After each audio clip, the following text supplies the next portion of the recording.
그 런던 경영대학원의 그 린다 그랜트라고 하는 교수가 이제 100세 인생이라고 하는 책을 썼는데 저자가 이 책에 관해서 인터뷰한 글을 제가 읽은 적이 있습니다. 이 책의 내용은 뭐냐면 미래에는 우리의 라이프 스타일이 변화가 된다는 것입니다. 그러니까 지금까지의 라이프 스타일은 어려서부터 젊을 때까지 열심히 공부하고 또 공부한 것으로 일을 하고 이제 나이가 들어서 이제 은퇴하는 것을 말합니다. 그런데 2007년 이후부터 태어난 세대는 이제 과학기술의 발달로 이제 평균 100세까지 산다는 것입니다.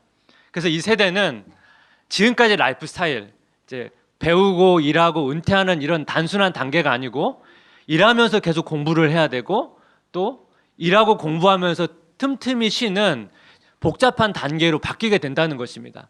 사실 지금도 약간 이런 과도기에 있습니다. 제가 이제 이 내용을 이제 접하면서 영적 라이프 스타일은 어떨까라는 생각을 해봤습니다. 영적 라이프 스타일은 사실 시대의 변화에 따라 사실 바뀌는 게 아니고 그 100세 인생의 라이프 스타일과 똑같다는 생각을 해보게 됐습니다. 우리가 하나님을 알아가는 지식은요, 평생 동안 진행되는 과정이죠. 우리가 사역을 한다고 해서 하나님의 배움이 중단되는 것은 아닙니다. 또 사역도 우리의 상황이 허락될 수 있다면 우리 사역을 또 계속해야 되고요.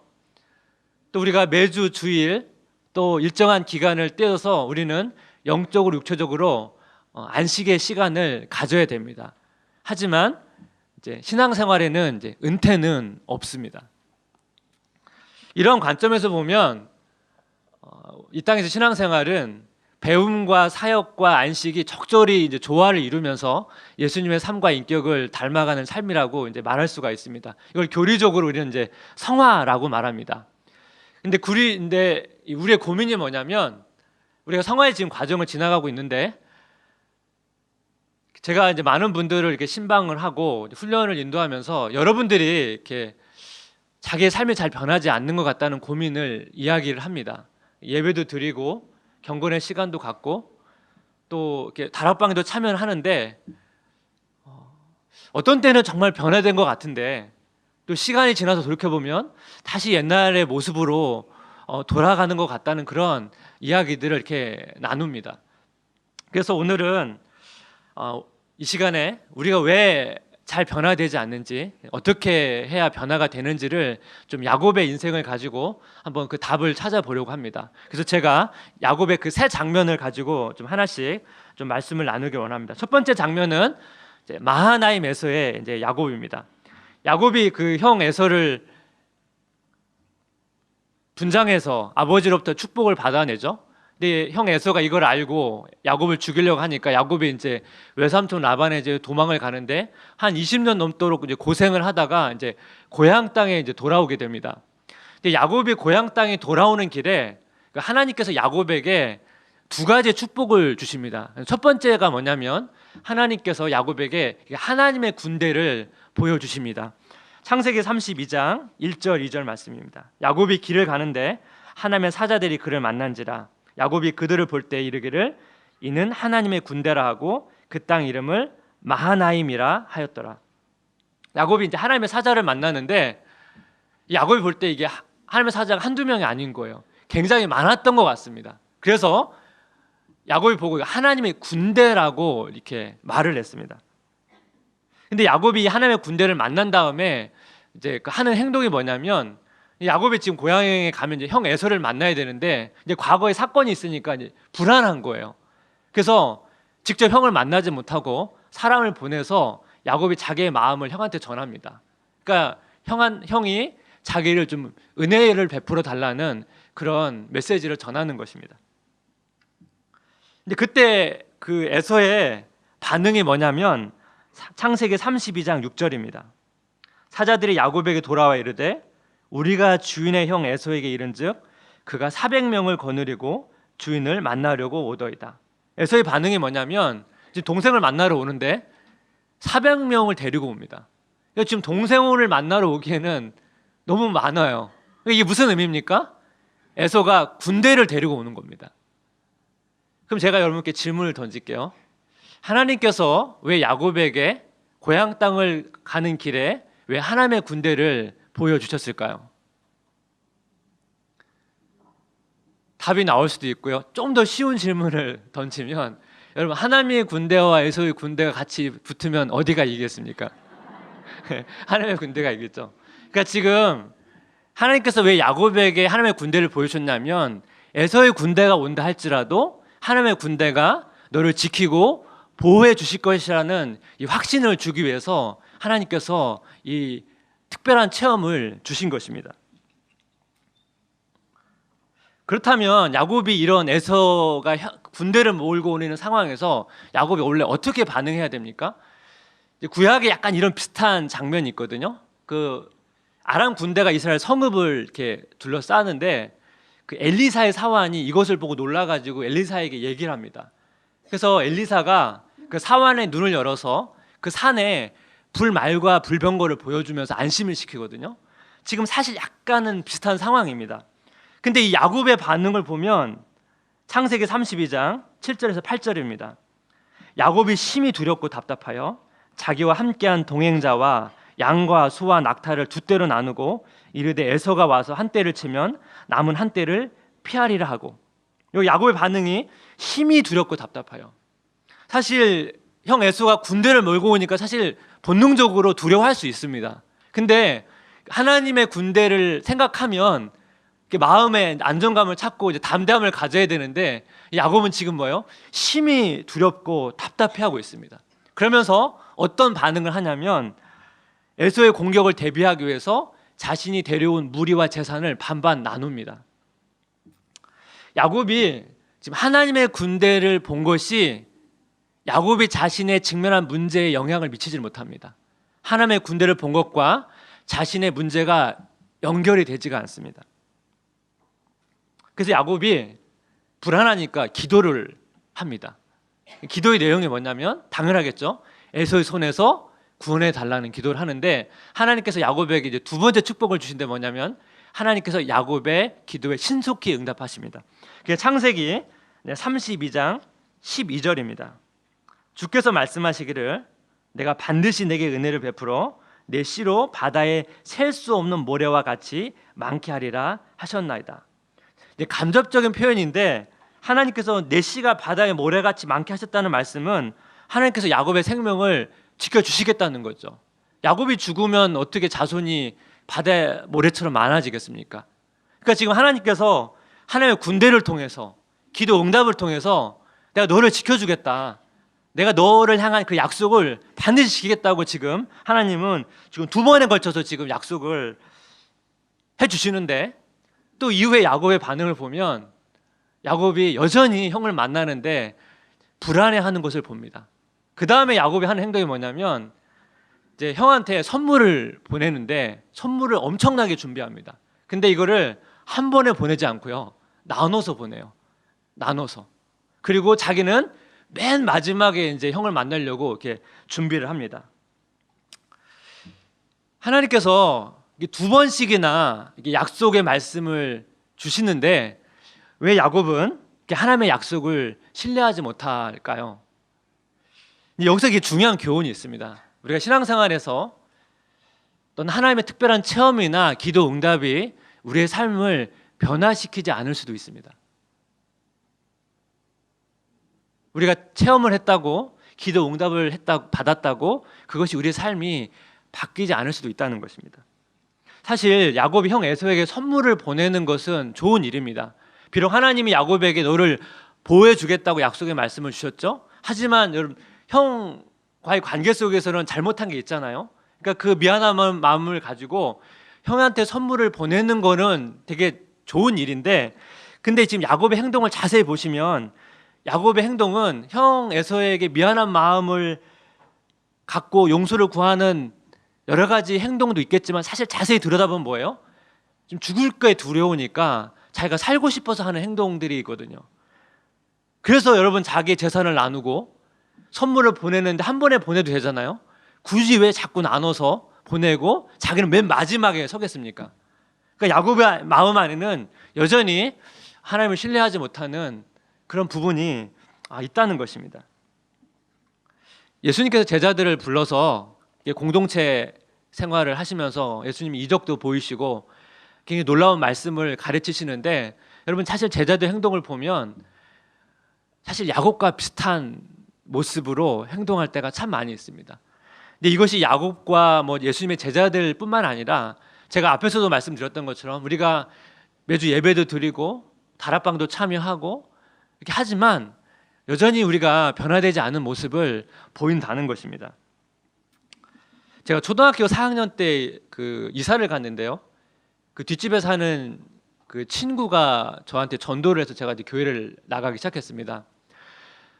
저희 부모님이 그 당시는 굉장히 교회에 대한 반감이 있으셔서 제가 그 공개적으로 교회를 다닐 수가 없어서 이제 몰래 이제 교회도 다니고 성경책도 몰래 읽고 개인적인 성경 공부도 이렇게 하면서 신앙생활을 했습니다.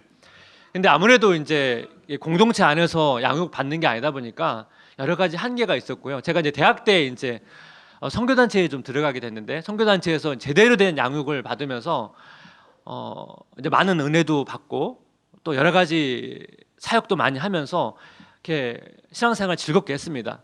근데 저도 그 상황 속에서 똑같은 고민을 했습니다.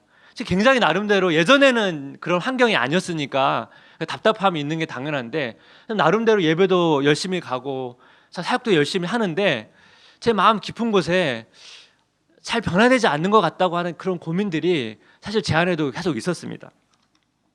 우리는 교회에 열심히 나가고 나름대로 잘 참여하는데 왜 잘 변화되지 않는 것일까? 이 질문에 우리가 답을 해야 되는데 이 답을 찾으려면 이 다음 야곱의 그 다음 스토리를 좀 봐야 됩니다. 두 번째 장면은 뭐냐면 야복강 강가, 이게 분이엘에서의 야곱입니다. 앞에서 마하나임에서의 야곱과 분이엘에서의 야곱을 이제 비교해 보면 비슷한 점이 있고 차이점이 있어요. 공통점이 뭐냐면 하나님께서 야곱에게 먼저 찾아오셨다는 것입니다. 창세기 32장 24절 야곱은 홀로 남았더니 어떤 사람이 날이 새도록 야곱과 씨름하다가, 앞에 사건에서도 야곱이 고향 땅에 가는 길에 하나님의 군대를 야곱이 본 거거든요. 갑자기. 근데 오늘 본문을 보시면 야곱이 홀로 남았는데 어떤 사람이 와서 씨름을 거는데 이 어떤 사람은 하나님입니다. 또 하나님이 이렇게 먼저 찾아와 주십니다. 근데 두 사건의 차이점이 있어요. 마하나임에서의 야곱은 하나님의 군대를 보긴 봤는데 그냥 보고 끝났어요. 하나님의 군대가 있네? 그리고 끝났어요. 근데 분이엘에서 야보강 강가에서의 야곱은 하나님이 씨름을 걸어오자 야곱이 씨름을 했다는 것입니다. 이게 좀 차이점입니다. 이 과정에서 야곱이 이제 씨름을 걸어오니까 열심히 이제 씨름을 합니다. 이게 야곱의 본능이죠. 야곱은 지금까지 이제 이기려고 살았던 사람이거든요. 야곱이 태어날 때부터 형 에서의 발꿈치를 붙잡고 나왔거든요. 어릴 때부터 형 에서와 경쟁을 했고요. 외삼촌 라반의 집에서 사실 자기보다 더 고수인 사기꾼을 만나서 자기가 좋아하는 라헬과 결혼하려고 14년 동안 노예처럼 일을 하고요. 결국에는 이제 역전시켜서 엄청난 재산을 이제 가지고 고향 땅에 돌아왔습니다. 형 에서를 만나려고 하는데 어떻게든 지금 살아서 남으려고 지금 모든 수단과 방법을 동원하면서 지금 그 야곱이 그렇게 행동하고 있는 그런 과정 중에 지금 어떤 사람이 지금 씨름을 걸어온 거거든요. 그 야곱은 본능대로 또 열심히 이기려고 지금 씨름을 합니다. 근데 씨름을 하는데 하나님께서 야곱의 환도뼈를 치세요. 그러니까 이 환도뼈를 치면 힘을 못 쓰거든요. 그러니까 하나님이 상징적인 의미로 이건 야곱의 가지고 있는 그 야망을 꺾으시는 겁니다. 근데 야곱이 자기의 욕망을 꺾었지만 포기하지 않고 하나님께 매달리면서 하나님께 은혜를 구하죠. 이게 오늘 본문에서 말해주고 있는 부분인데, 이 사건이 여러분 왜 이렇게 중요하냐면 야곱이 그동안 이기려는 자였거든요. 근데 여기서는 갈망하는 자로 바뀝니다. 야곱이 자신의 욕망을 채우려는 자에서 자기의 욕망을 내려놓고 하나님을 욕망하는 자로 바뀝니다. 제가 앞에서 말씀드렸던 것처럼 신앙적 체험도 하고 기도 응답을 받는 것이 되게 신앙생활에 되게 중요한 요소입니다. 그런데 그 은혜가 자신의 욕망을 죽이고 하나님을 욕망하는 삶으로 바뀌지 않으면 사람은 잘 바뀌지 않습니다. 우리의 신앙생활이 마하나임에서 분이엘로 가야 돼요. 근데 우리 신앙생활의 비극이 뭐냐면 마하나임에서 끝날 때가 많습니다. 이것이 왜 우리가 잘 변하지 않는지, 어떻게 하면 변화되는지에 굉장히 중요한 통찰을 가르쳐주고 있는데, 저도 제 인생 가운데 야곱이 분이엘에서 경험했던 그런 은혜가 있거든요. 아마 여기에 계신 시녀분들도 이런 경험들이 다 한두 번씩은 있었을 것입니다. 근데 제가 앞에서 말씀드렸던 어떻게 삶은 변화되는가에 대한 그 고민이 다 해결되는 게 아니에요. 야곱의 그 다음 설을 보면 우리는 또 다른 고민을 할 수밖에 없습니다. 세 번째 장면이 뭐냐면 세겜에서의 야곱입니다. 세겜에서 야곱이 이제 에서랑 잘 만납니다. 잘 만나서 화해하고, 그래서 야곱이 세겜이라고 하는 곳에 정착을 하는데요. 야곱의 딸 디나가 그 세겜 지역의 세겜이라고 하는 추장으로부터 강간을 당합니다. 근데 이런 상황에서 야곱이 어떻게 반응하는지를 여러분 잘 보시면 좋겠습니다. 창세기 34장 5절부터 7절까지인데 우리 한번 다 같이 한번 읽겠습니다. 시작.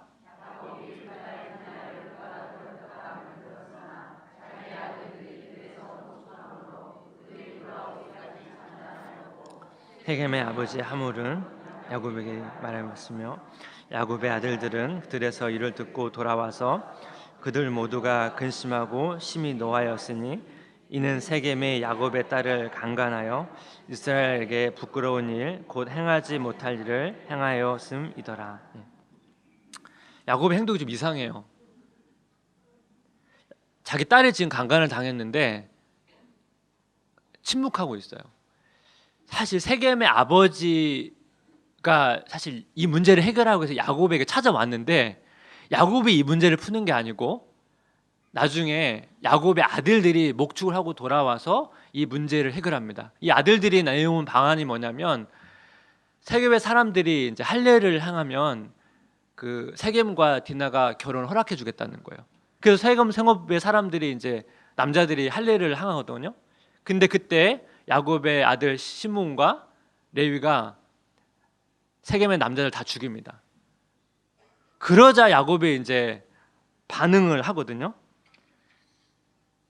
창세기 34장 30절인데 여기도 한번 같이 읽겠습니다. 시작. 야곱이 시므온과 레위에게 이르되 너희가 내게 화를 끼쳐 나로 하여금 이 땅의 주민 곧 가나안 족속과 브릿 족속에게 약취를 내게 하는도다. 나는 수가 적은즉 그들이 모여 나를 치고 나를 죽이리니 그러면 나와 내 집이 멸망하리라. 그동안 야곱이 이 문제에 개입을 하지 않았거든요. 이상할 정도로 침묵을 했는데 야곱이 34장에서 처음 한 얘기가 이거 딱 하나입니다. 근데 이 핵심이 뭐예요? 너희 때문에 내가 죽게 생겼다는 거예요. 한마디 딱 얘기합니다. 야곱이 왜 이렇게 무기력해졌을까요? 우리가 야곱이 분일에서 만났던 그 하나님의 경험이 없었다면 이해가 돼요. 근데 야곱은 지금 분일에서 자기 욕망을 꺾고 하나님께 항복하고 하나님의 축복을 받았고 야곱이 이스라엘로 바뀌었거든요. 근데 지금 본문을 다시 보면 다시 이스라엘에서 야곱으로 돌아간 것 같아요. 그래서 또 하나 중요한 게 있습니다. 우리가 신앙적 체험도 하고 기도 응답도 받고 우리의 욕망을 꺾고 하나님께 항복하는 일이 있다 할지라도 우리의 신앙은 다시 옛날로 되돌아갈 수 있다는 것입니다. 그렇다면 삶은 어떻게 해야 변화되는 것일까? 야곱이 분이엘에서 경험했던 그 성화의 은혜가 특별한 사건이 되면 안 되고요. 그러면 그거는 반짝 변화되는 것 같아요. 하지만 시간이 지나면 다시 옛날로 되돌아갑니다. 그렇다면 야곱은 이 문제를 어떻게 풀어가야 되는가? 우리가 이제 이후의 사건들을 보면 우리가 이해가 되는데 결국은 뭐냐면 이 성화의 은혜, 야곱이 분유에서 경험했던 하나님의 은혜, 성화의 은혜가 지속적인 습관이 돼야 된다는 것입니다. 습관이.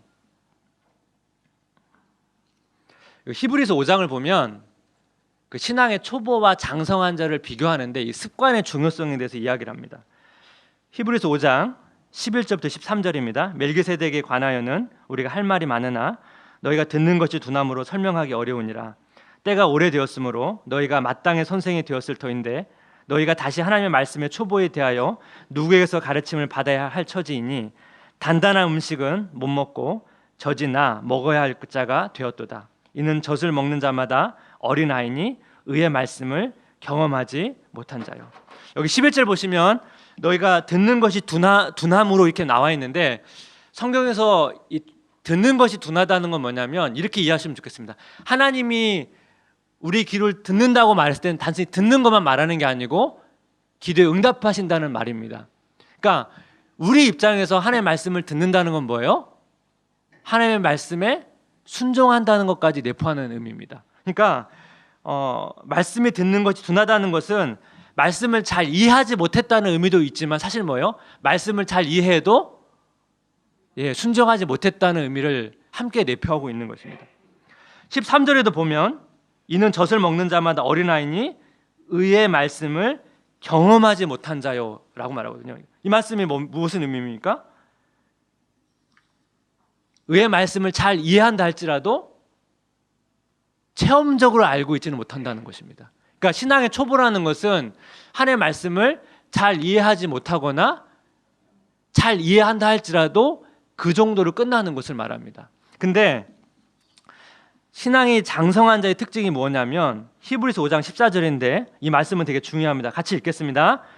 단단한 음식은 장성한 자의 것이니 그들은 지각을 사용함으로 연단을 받아 선악을 분별하는 자들이니라. 여기 장성한 자가 지각을 사용함으로 연단을 받아 선악을 분별하는 자라고 정의되어 있는데 여기서 중요한 표현이 생략이 되어 있습니다.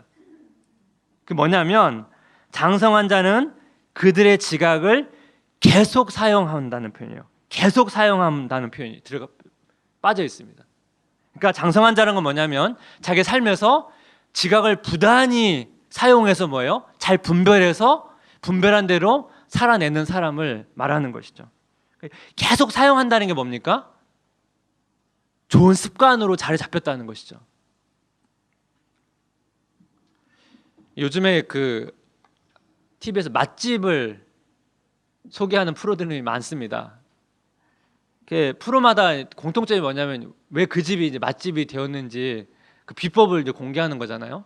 대부분 이제 공통점이 뭐냐면 뭐 소스나 뭐 국물을 낼 때 보면 한두 가지 재료가 아니잖아요. 엄청난 재료가 들어가고 또 그 나오기까지 엄청난 여러의 과정을 거친다는 것을 우리가 보게 됩니다.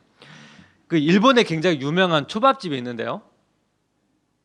이 집이 사실 굉장히 비쌉니다. 식사 비용이. 그리고 이 자리가 한 10여 석밖에 되지 않는데 미리 예약을 하지 않으면 거의 식사하기 어려울 정도로 굉장히 유명한 집입니다. 근데 그 주인이 왜 자기 장사가 되게 잘 되잖아요. 근데 왜 10여 석밖에 하지 않는지를 설명을 하는데 되게 좀 특별한 게 있었습니다. 이 초밥 주인은 그 초밥을 만들 때 좀 다릅니다. 근데 뭐가 다르냐면 고객에 따라 이 만드는 게 다릅니다. 예를 들어서 고객이 왼손잡이냐 오른손에 따라서 초밥의 모양이 달라집니다. 그리고 고객이 빨리 먹느냐 천천히 먹느냐에 따라서 초밥을 만드는 속도가 다릅니다. 그래서 고객의 눈이 보이지 않으면 만들 수가 없어요. 그래서 딱 10여 석 정도만 운영을 합니다. 그래서 그 인터뷰한 사람이 그 초밥 주인한테 이 초밥의 비법이 뭐냐고 물어봤는데 주인이 되게 독특한 대답을 했습니다. 특별한 비법이 없습니다. 특별한 비법이 없고 자기 옛날 그 전통 방식을 그대로 가져오는데 자기는 매일매일 똑같은 일을 할 거 아니에요. 매일 똑같은 일을 반복하는데 그걸 하면서 더 좋은 방법이 있는지 그냥 노력할 뿐입니다 라고 이렇게 대답을 했는데 저 그 말이 되게 인상적이었습니다. 성화에도 특별한 비법이 없습니다. 우리가 어떻게 하면 빨리 막 변화될까? 비법이 없어요. 성화는 딱 두 가지거든요. 하나님의 은혜를 살리는 것과 죄를 죽이는 것, 이 두 가지를 잘 좋아하는 것입니다. 하나님의 은혜를 살리는 것과 죄를 죽이는 것을 적절히 좋아하는데, 중요한 것은 이 두 가지가 다 같이 이루어져야 된다는 것입니다. 하나님의 은혜를 살리는데 죄를 죽이지 않으면 그 은혜는 되게 피상적인 은혜로 끝날 때가 많습니다. 마치 마하나임에서의 야곱과 같습니다. 그래서 은혜를 살리면서 죄를 죽이고 죄를 죽이면서 은혜를 살려야 됩니다. 이것이 바로 이제 분이엘에서의 야곱입니다. 신앙의 선배들이 그 성화의 핵심을 왜 죄 죽이기로 잡았냐면요, 은혜를 받는데, 은혜를 계속 받고 있는데 잘 변화되지 않는 것을 고민하면서 찾아낸 게 죄 죽임입니다. 근데 중요한 게 뭐예요? 은혜를 살리는 것과 죄를 죽이는 게 뭐예요? 습관이 돼야 된다는 거예요. 습관이. 특별한 신앙 가끔씩 한 번씩 일어나는 그냥 체험이 되면 안 되고요, 그것이 습관이 돼야 된다는 것입니다. 야고보가 분이엘에서 하나님의 그 성화의 은혜를 엄청나게 경험했음에도 불구하고 왜 세겜에서 이렇게 무기력하게 보냈는지, 그 이유가 바로 그것 때문에 그렇습니다. 성화의 은혜가 습관이 되지 못했기 때문에 야고보는 다시 옛날로 돌아가는 것입니다. 그 존 오웬이라고 이제 죄에 관련돼서 방대한 저술을 한 분이 있는데, 이분이 쓴 글이입니다. 죄에 맞서 싸우고 죄를 십자가에 매달고 괴롭히며 억누르는 우리의 일이 끝날 것이라고 결코 생각하지 말라. 죄가 거하는 장소는 찾아낼 수 없다. 그리고 우리가 그 싸움에서 철저하게 이겼다고 생각할 때에도 여전히 우리가 보지 못하고 알지 못하는 잔여물이 남아있다. 승리를 맛본 후에 방심한 탓에 파멸한 정복자가 얼마나 많은가. 많은 사람이 원수를 크게 이기고 나서 영적으로 상처를 입었다. 어디에 거하는지 알 수 없는 죄를 뒤쫓는 방법은 끝없이 추격하는 것뿐이다. 우리가 죄를 완전히 죽일 수도 없고요, 다 찾아낼 수도 없습니다. 끝없이 우리가 마지막 호흡이 닿는 날까지 죄를 다 못 죽이고 죽습니다. 사실 우리는. 하지만 우리가 하나님의 은혜로 살아가는 것입니다. 그래서 성화에는 비법이 없습니다. 특별한 비법이. 근데 우리가 쉬운 길을 택하지 않고 이 성경의 원리를 따라서 이 성화의 훈련을 습관으로 잡으면 우리 삶의 변화가 지속적으로 일어날 수가 있습니다. 하지만 우리가 쉬운 방법, 좀 쉽게 신앙생활을 택하면 아무리 몇십 년을 신앙생활해도 잘 바뀌지가 않습니다. 그 제 자신을 돌아봐도요, 이 성화를 훈련하는 것은 사실 끝이 없습니다. 제가 제 안에 어떤 새로운 그 신앙의 습관을 자리 잡기 위해서 엄청난 실패와 도전을 반복하면서 오랜 기간 동안 쌓여서 잡힌 습관들이 있고요, 어떤 습관은 좀 짧은 기간에 새롭게 습관이 잡히는 것도 있거든요. 근데 제가 계속 찾아내면 찾아낼수록 죄는 계속 보입니다. 변화해야 될 부분들이 보이고요. 그래서 저는 중단할 수가 없는 거예요. 중단하면 제가 야곱처럼 넘어질 수 있다는 것을 너무나 잘 알기 때문에 우리는 계속 이 과정을 해나가야 되는 것입니다. 아마 여기에 계신 시니어 분들도 아마 지금까지 이 성화의 훈련을 또 신실하게 해오신 분들이 아마 있으실 것입니다. 끝까지 포기하지 않고 그 훈련을 계속 하셨으면 좋겠습니다. 또 아직까지 이런 훈련들을 제대로 하나님 앞에서 해보신 적이 없으시거나 아니면 하다가 포기하신 분이 있다면 오늘부터 한번 다시 시작해 보시면 좋을 것 같습니다. 이 습관을 잡아가는 과정 가운데 수많은 실패를 경험할 수도 있습니다. 하지만 포기하지 마시고 하나님께 도와주실 것입니다. 하나님이 우리가 실패해도 하나님은 여전히 우리를 사랑하십니다.